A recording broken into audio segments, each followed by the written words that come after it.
yo, yo, welcome to the show. Yo YouTube, what is good? It's Friday, 8:51 p.m. Eastern Standard Time, and as usual, Friday afternoon, a portfolio update inside my Robinhood brokerage, my taxable brokerage account. We're now sitting at 15,902, so close to another $1,000 milestone. $16,000. If you're new here, we talk about this the holdings of the portfolio, of course, the performance, buying power options, the crypto, and the stocks. Some of the stocks I will go kind of in depth. I'll talk about what changes I've made, things like that. If you're into that, consider liking and subscribing, and you'll see my stock related videos.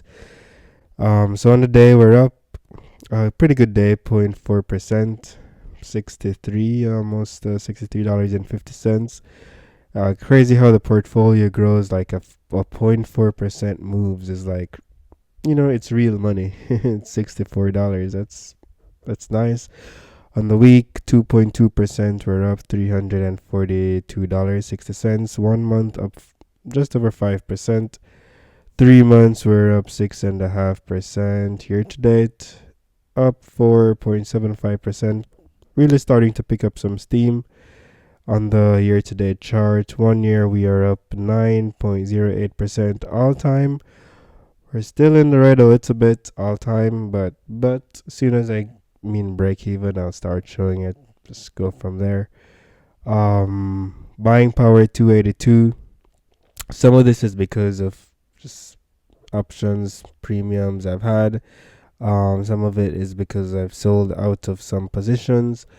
Some of it is probably just like leftover money from my weekly deposits, but it's just whatever money I have left over sits there, doesn't accrue any interest because I'm not in Robinhood Gold, just on the standard free Robinhood Try Gold. It does seem tempting sometimes, but I feel like when I do the math, it might honestly, given that I do my Roth inside Robinhood, I might like you know technically be in the green, like be better than break even, but it just seems like another thing to sign up for, and I just don't want to do it.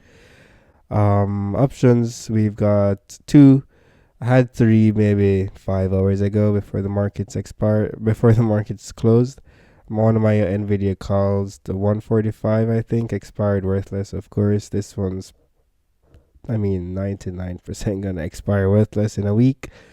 And then we opened two credit spreads today because why do you think I opened two call credit spreads? Because I thought SPY was, it definitely broke its all time highs, and I felt like it's been cruising a little bit.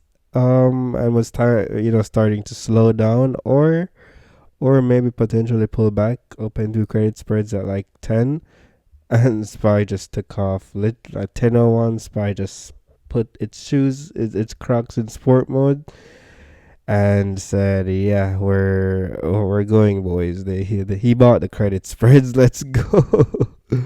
um, but yeah, Spy has been doing well. Of course, it's always nice to see Spy do well, which means the markets do well overall. But it's always like bittersweet when it's like you're doing good, but you're losing money.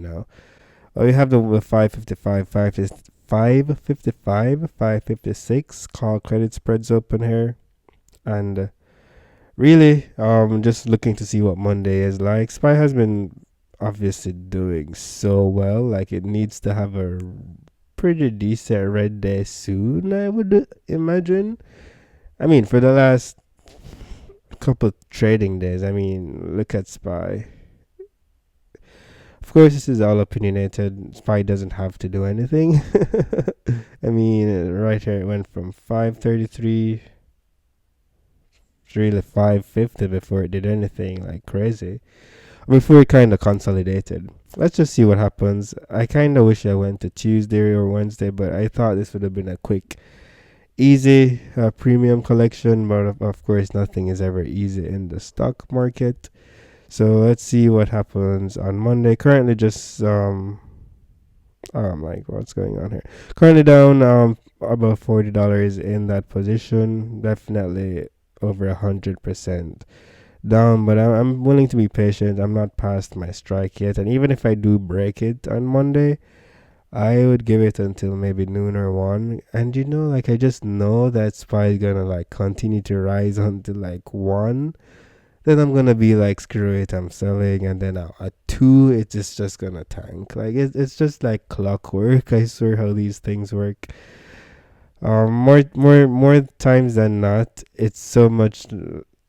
Like the better option is just to not do options. I swear, but sometimes it works out. Let's see. That's all you can really do. We'll be cutting my losses. I mean, yeah.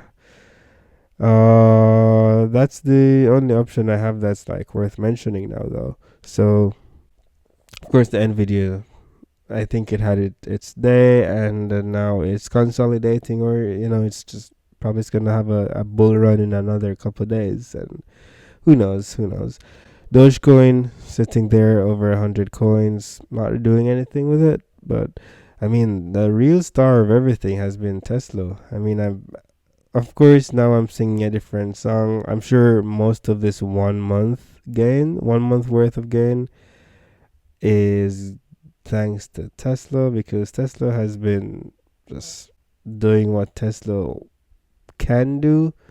It wasn't doing that for the last 6 months, but now it's starting to do that. Let's look at what the chart looks like. So yeah, in the last month, this is just crazy. Tesla's up 45% in the last month. Like who even like does the stock market even real anymore? Like what the hell is this? Make this make sense. Tesla has gotten back all its year to date losses in like 2 weeks. I guess you should count this, but guys, just nothing is real. Just buy stuff that you think you believe in and just hold it and never sell. We got Tesla 4.21 shares. We're up 51% in it now, 52%. Amazon, haven't had anything new with these recently. Amazon, Apple, Microsoft, Realty Income, Nusi. Even Nusi, it's really nice to see Nusi come back. I was in the red. Not too bad, but now I'm in the green 7% with this. Always been a consistent dividend ETF, like really a dividend machine here. So Nusi, happy to own it and happy to see what it's doing. Chevron, haven't added anything new to Chevron. Nothing new with Coke. General Mills, I want to say I did add recently. Yeah, I think I added a whole new share, like a whole share of General Mills the last time I bought it, which was not too long ago.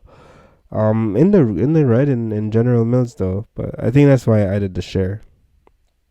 Good time to DCA, July 2nd, so about a week ago, well, less than a week ago, added a share of General Mills. Now we are at 4.25 shares of that stock.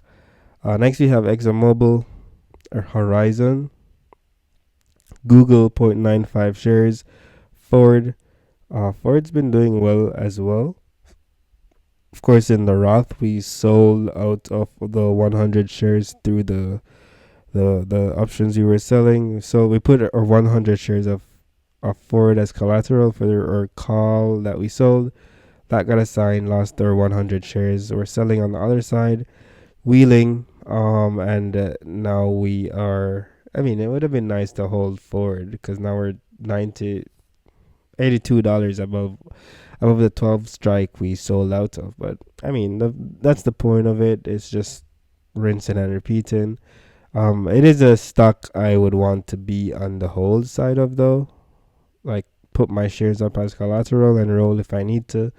But at the end of the day, it's really the same thing, especially given that it's in a Roth environment, it's in an IRA environment, and there's no like tax implications when when a trade is actually like executed. But yeah, that is Ford. I mean, Ford has had a good week as well, just like Tesla. I don't know if the automotive industry is doing something. Who even knows? Who even cares? SPY 3.26 shares, Home Depot 0.66 shares of that, Target, you've got McDonald's, AbbVie, really nice to see AbbVie, Visa, Pepsi, we have Johnson and Johnson, VTI, and we have 5 shares of VTI now, and I'll touch on what I did today since I'm at VTI. So VTI 5 shares, $1,360.55 of total equity inside this ETF. If you don't know, VTI is a total stock market ETF, which means that the total US stock market ETF, I should say, which means that if a stock exists on the US trading stock, like if a stock, if there's a company inside the US that trades publicly, is what I really should say, it is inside of this ETF. This ETF worth $272.11 is a basket of every single company that trades within the every American company that trades publicly on the stock market. So if you buy into this ETF, you're buying a small portion of a pie of the entire stock market. So it's pretty much like saying, do I believe in the US as a whole, as a stock market growing over time? I was explaining recently to a friend, like, the best investments you can make are ETF investments, because it's like you're casting your net so wide. It's a basket of companies. Of course, entire sectors may go down, but like when you look at VTI, which is the total stock market, or SPY or VOO, which kind of the same, they track the S&P 500. You're casting your net and saying that these are 500 companies, or these are all the companies in the US, like 3,000 plus companies that I am investing in that will do better than they're doing now in the next 10, 15, 20, 30, 40, 50 years. This is me giving you my money and saying, like, hey, make me proud. Of course, a couple of those companies are gonna, like, they're gonna go to shit. They're not gonna do well. They're gonna fail. But you have all these other companies, like, keeping you afloat and taking you higher. That's the power of an ETF. This one's total stock market ETF. It's a sleep well at night type of thing. Buy it, don't have to worry. In my opinion, I mean, I don't think the stock market is gonna be worse than it is right now when I am 60 years old. At least, fingers crossed, I don't think so. If it is, then kill me. I don't even want the money I'm invested in. If the US is in a worse position than it is right now in the next 3-4 decades, like, I'm can I say that on YouTube? Then please just un alive me, please. Oh my god. But anyway, portfolio diversity 8.82%. And I haven't even said what I wanted to say yet. I bought 2 shares of VTI today. Like, I've been rambling. Well, 1.8 shares. I apologize. Today, this morning, like at 9:54, before I jumped into those credit spreads, obviously, because I sell out of a position and then use my money to buy an option that I think is gonna make me more money, but I end up just losing the money. LOL. I bought VTI at about 10 this morning because here's the good stuff. You see where this is going? Under Armour. If you're not new here, if you've been following my videos, you know where this is going. Under Armour currently trading at $6.31. I am no longer a shareholder in that company, and I am so happy. I don't care what it does. Of course, there's going to be that one week where it just rises like 20-30%, and I'm going to be like, oh, wish I had it, of course. Well, but not really. I'm just happy I sold out to Under Armour and I used my money to buy VTI and some SPY options, but let's fingers crossed, right? So I had 100 shares of VTI. First, like, put I sold. I realized after selling the put that they had their earnings like the same day or the day after, something like that. And then fast forward like a weekend, a few days, maybe a weekend included, I had 100 shares of Under Armour. and they dropped like 20% after their earnings, and I started with an ownership of maybe what, how much in the whole, maybe like, yeah, like 20-30% in the hole, and now I'm 50% in the hole. So eventually I sold it. I've been selling calls against my 100 shares, at least doing something, and I've accrued some of that loss back in options premium, but it's not really worth it anymore. It's not even fun anymore, to be honest. So today I sold it 630, whatever. Just, I mean, it's a $500 loss, but it's best if I just throw that into the SPY or the VTI, even better, and just whatever have. I could have used that money and made back 1,000 on a really good option trade. Yes, absolutely. But long term, I just figured I'd just do that and not worry about it. So yeah, that is the big news with VTI, and VTI through Under Armour. I'm no longer a shareholder here. Very happy to, have done that, and now we move on. So the only thing I can sell options on right now is really nothing in my brokerage. Everything is in my Roth, and that's just the 100 shares of Ford. Working the way up with Ford inside the taxable, but just not there yet. So that's VTI. 5 shares up 7.75%. Of course, we were up more this morning, but me buying 2 shares like diluted it. Of course, Waste Management almost a full share up 4%. Smith and Wesson, SCHD, 13.5 shares. That's cool. Camping World. I'm gonna get rid of this too. Probably on Monday. I just sell out to that. It just hit me today. Like, why do I own this? I'm down, yeah, but don't really care right now. American Electric Power, Verizon, 10.68%. Every time I check this, it's just crazy. Stag, break even. Brunswick, Spy G. Starbucks, down 10%, 10.5. We're going lower, so that's cool. Main, O'Reilly, we have IGPT. O'Reilly, we're in the red again. I think that's fine. IGPT up 7.5%. Sweet Green 12.5%. Might exit Sweet Green. I'll look at this position over the weekend, see how I feel. And these three are my recurring investments. We have Costco. Geez, 21% with Costco. I haven't bought any Costco in a long time. This is probably why, because I'm up. I mean, I didn't know I was up 21%, but geez, it's gonna be trading at $900 soon. I wonder if they're gonna have a stock split. I probably should have one. But yeah, up $83, $84 in Costco. Definitely a good decision I made was selling Tesla and buying Costco. Of course, I mean, Costco is not gonna have a freaking 50%.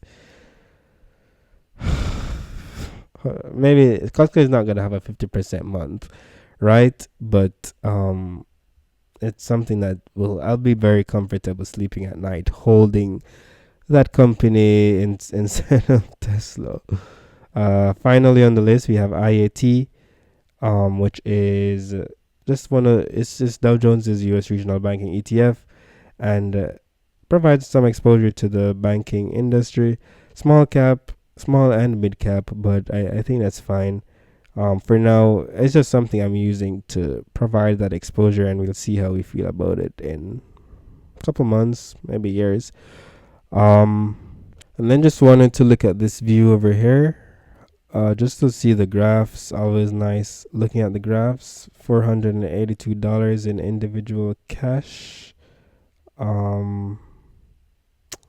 Do I have that much in cash? Not sure why it says that much. Anyways, equity wise, SPY is my largest holding. VTI, no Tesla. Crazy to see that Tesla has surpassed Apple. I mean, not really, because Tesla can do that, but Tesla has just gained so much, and Apple has too. Like, Apple has climbed a lot, but it was always SPY, VTI, and Apple. I'm almost sure. Or was SCHD above Apple? I think it was SCHD before Apple. Yeah, definitely SCHD before Apple. But now Tesla has jumped over two companies, so what can I even say or do? But if you look on the graph, though, it looks like SPY, VTI, and Tesla is here now. But with SCHD, we're almost like, if not like about a 1/4% in those ETFs. So hey, that's cool, right? As soon as we can get Tesla kicked out again, then we can have a pretty clear visual of what it's looking like. And then don't forget that SpyG is also mixed somewhere in here. So when you add SpyG into that, like I think that we are kind of meeting our goal of having at least 25% in those four ETFs. There's a lot of overlap within those already. And then I'm sure a lot of the top holdings are like individually held inside my account too. So kind of weird the way things are skewed. But hey, it is what it is. Equity wise, yeah, that's what it was looking like. Now that I don't have Under Armour, which was down like $500, the largest loss I have is Realty Income, which is $100, $104, $103. Then Horizon, and I mean everything is less than $30 after that. Um, Wish the portfolio was actually like this, but it's not. But hey, we're at the beginning stages of seriously doing this, and this is a really long term game. So not gonna sweat or stress about what the current situation is. Just gonna do what I think the right moves are going forward, and of course those correct moves will, just compound on themselves, and that will be reflected in my returns. Um, so that is the portfolio, you guys. Thank you so much for watching. I'll see you tomorrow, where I will do, finally I'll drop that dividend update for June. So stay tuned to that if you want to see how many dividends I received in June, how many dividend payments I received in June, and how much I received. And then of course on Sunday I'll talk about what I plan to buy in the new week inside my account. So again, thank you guys so much for watching. Until next time, peace.